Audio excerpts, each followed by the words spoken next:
darling. Bleeded the Playboy bedroom eyes. Raise your sunshine till everything's okay, alright, fine. What's hers is his, 'cause everything is forgiven, forgiven. So we sour the milk of human kindness. All is forgiven. All is forgiven. Truth and avarice encircle his words like a barber pole. Twisted and useless till they disappear in a camisole. Throw away your daggers and pills, 'cause everything's still forgiven, forgiven. Though he bit off the nipple of human kindness, all is for.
All is forgiven.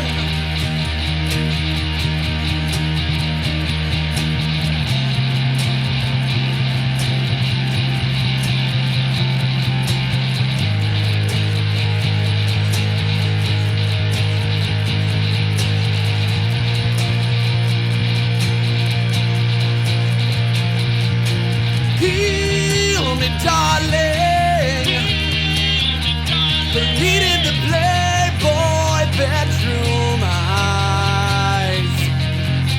Raise your sunshine till everything's okay, alright, fine. Truth and avarice encircle his words like a barber pole. Yeah, twisted and useless till they disappear in the camisole. All is forgiven.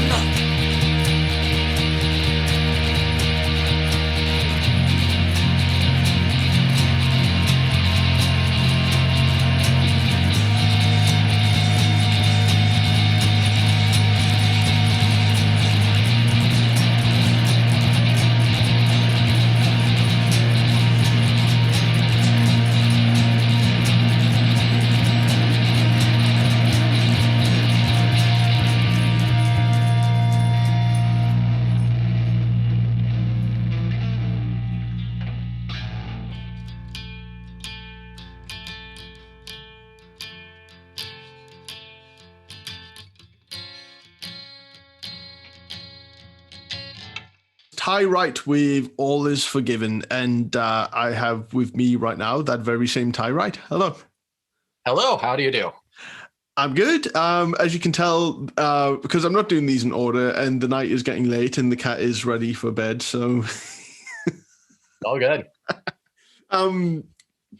Yeah, All Is Forgiven. I mean, there's songs that people decided to perform, and some of them are with bands and some of them are fully fledged arrangements, etc.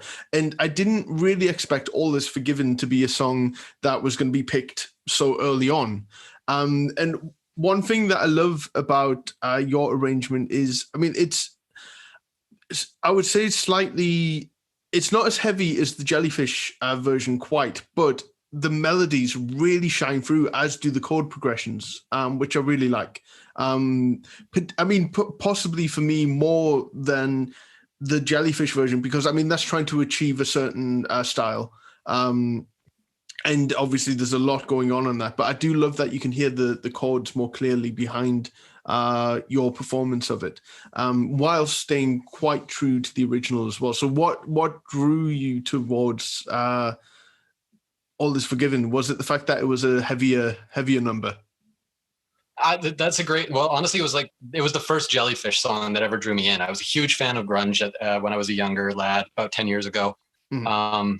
And this is about as heavy as Jellyfish gets, I believe. So honestly, it was the first song that stuck out to me, and then it sort of pulled me away from that grunge side of things and recognized, holy shit, what is this band? Holy crap! And so when I chose it, I honestly didn't realize how much I was biting off.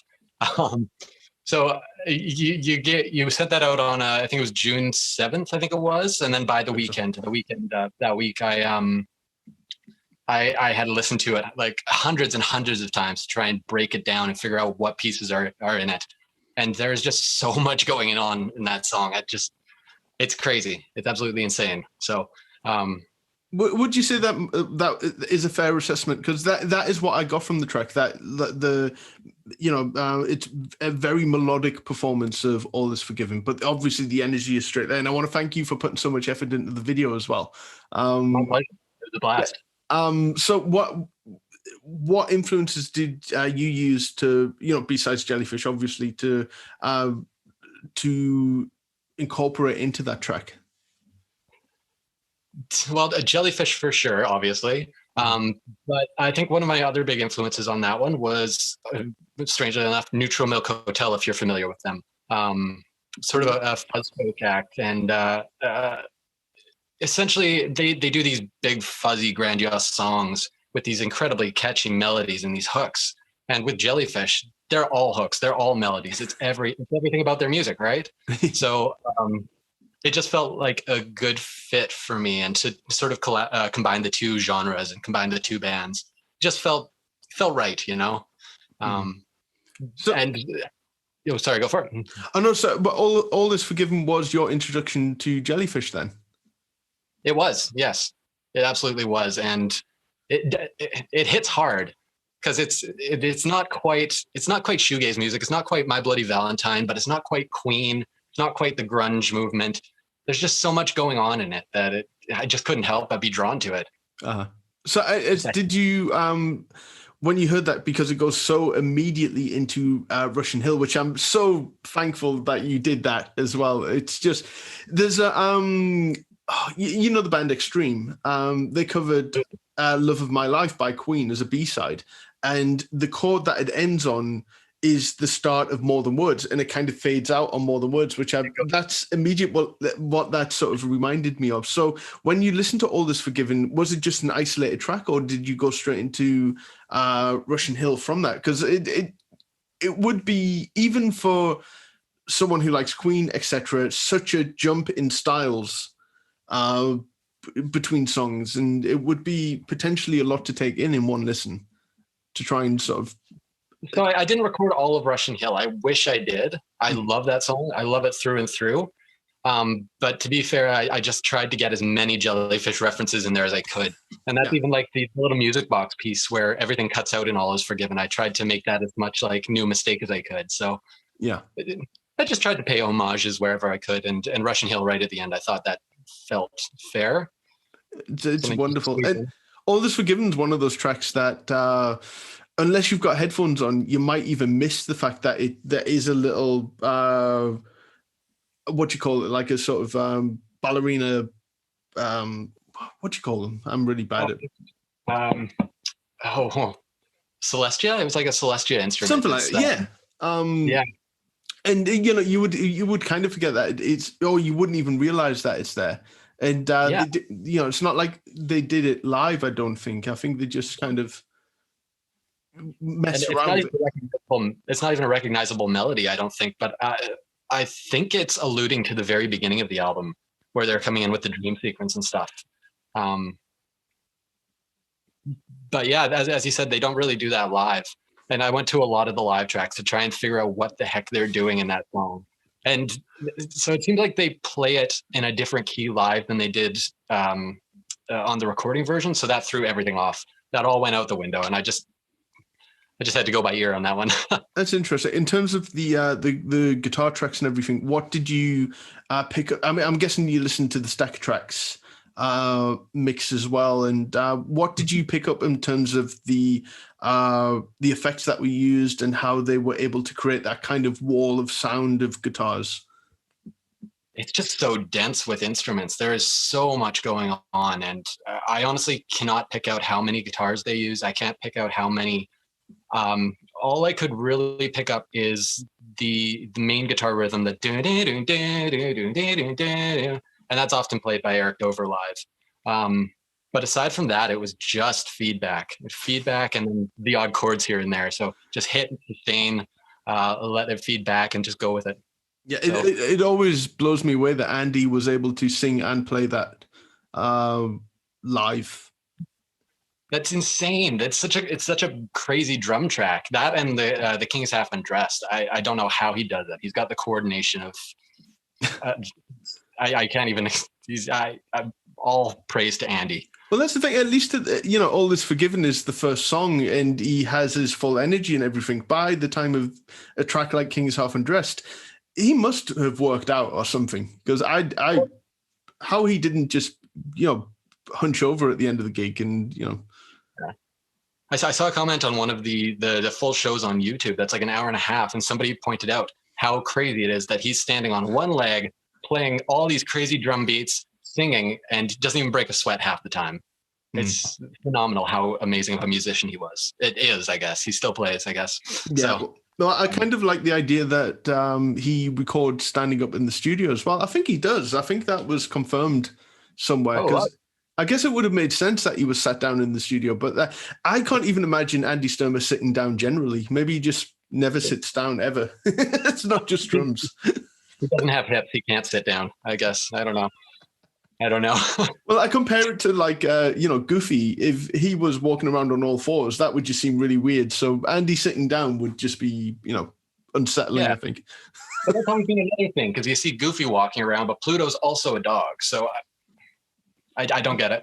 And it could be argued that Andy does dress like Goofy sometimes as well, with a hat and everything. So maybe that was years. See? So as a musician, what is your background particularly? Did you start with bands, or do you largely do solo stuff? That's a big question. Okay. I guess so I did start with punk music. I was trained vocally in opera. But then I switched over to punk because opera's too hoity-toity. So a bunch of punk bands when I was younger, and then I got really into musical theater, and that was the other big thing that piqued my interest. And since then, it's just been shows, picking up the odd act here and there, doing some solo work. My most recent album that I released was with my band called Bus. We are on Spotify, and I'll have to send a link out for that. It's almost impossible. There'll be a thing under here, so please send me that over. Yeah, will do. I'll send that over, and trying to work on new material as well. So it's always good to keep up, and I'd be happy if people were to follow my music. I'm always happy to chat about that stuff. So yeah, wonderful. I've got to say as well, I've been saying it throughout the entire Jellyfest that the level of musicianship has given me the kick up the backside to really start recording again as well. So I'm extremely grateful for that, and I love your video and performance. That is, I'm gonna, one advantage of running this is I get audio tracks of all the performances, so I can put them on my phone and start listening to them. I get free tracks, you see. That's why I've done the entire thing, so I can just get free. Yeah, I think I've only got one or two of the tracks, and I love them so far. I'm blown away by them. So it's the same page. I'm excited to hear what you've got. Really very exciting. I will keep saying it, that the level of talent in on the Jellyfish Joining a Fanpage page, it makes it worth celebrating the 10th anniversary, because it just not many pages celebrate anniversaries like this, but I feel that such a community has been built up, and there's been so much initiative, and I've said this on other interviews as well, initiative to I'll forever keep referencing Kai Dansberg for the Jelly archive, and anyone who is anyone who's made t-shirts, and I hate to say the word bootleg, I'll say fan made, because they're not made for profit. They're made because finding a Jellyfish t-shirt for a reasonable price is not easy. And if someone sees you in the street wearing a Jellyfish shirt and maybe asks who it is, or maybe recognizes it, if it gets the word out there, that's been the entire point of the group. Absolutely. Yeah. And I have to say, thank you so much for putting the group together, organizing it so well. It's easily one of the best pages I follow on Facebook. So I ruled it with an iron fist. You do. And it shows. Great. You keep us all in line. But I completely agree with you. I've gotten so much merchandise out of the place. It's insane. I've blown half of my bank account on that. So like even the album back here by Kyle Brower, I couldn't ask to be part of a better group. Oh, thank you. And thank you to everyone who's, continued thanks for everyone who's joined the group as well. So look, Ty, I want to thank you. I've just interviewed a guy called Kai. So Kai and Ty. Yeah. There's a group that needs to be made. So yeah, I'll introduce it to him. Yes, please do. Yeah. So you win award for best hair. Thank you. I appreciate that. How much of a pain in the ass is long hair though to maintain? It's brutal. And right now in BC, we're going through like a historic heat wave. So it makes it even worse. It sticks to everything. Have you ever choked? Have you ever choked on it? Almost always when I play live shows. Almost always. You take a big breath to go sing and it happens all the time. Yeah. Okay. You probably understand too, right? Oh, absolutely. And what's the word? I can tell you mine. What's the most stupid thing you've ever caught your hair in? Most stupid thing I've ever caught. I think, well, should I tell you mine? Mine was a washing machine door. So, yeah. Okay. Like an idiot. Okay. Yeah. I think it's got me beat. No, mine would have to be like a blender or something. Not a blender, a mixer, like a big stand mixer. Ooh, but I leaned over to stop it, and it just started pulling my hair in. So I got away with minor damage. So the batch I was cooking was ruined, completely ruined. You don't want hair in your food. Absolutely not. No. Have you ever seen? Do you watch Always Sunny in Philadelphia? No, but I've been told a million times I need to watch it. If not only for Danny DeVito. Oh, without that. Well, there's a character called Dee who, and there's an episode where they go to, because they live in Philly, so they go to the boardwalk in New Jersey, I think. And Dee decides to get her hair done in cornrows to, just to be on the beach and everything. And they go in, it's like a Big Dipper ride where you go up slowly and then you drop really quickly. And she gets her hair caught in the top of the Big Dipper. Yeah. Nightmare fuel right there. Oh my God. And in slow motion, you just see the entire thing being put. It's yeah. Thanks for that. I'm not going to sleep tonight. Yeah. Well, I try to provide insomnia services with some of my stories. So. Make everyone suffer too. Okay, so on that note, because this is my problem, as people are finding out that my interview's gone far too long because I talk too much shit. Yes, I want to thank you again, and it's been a pleasure to be in contact with you as well, because there are so many people on the group that I've known for such a long time, and this is my first chance to be able to communicate face to face. So it's brilliant, and this to me adds hopefully another level to the page as well. That I've seen friendships be made on this group, and bands be made and everything else, and it's been wonderful. So Ty, I want to thank you for your wonderful performance of All Is Forgiven, and I want to thank everyone for continuing to tune into Jellyfest, and grab some snacks, press pause, do what you need to do. I think now the toilet break can happen, and come back for what is coming up next on Jellyfest.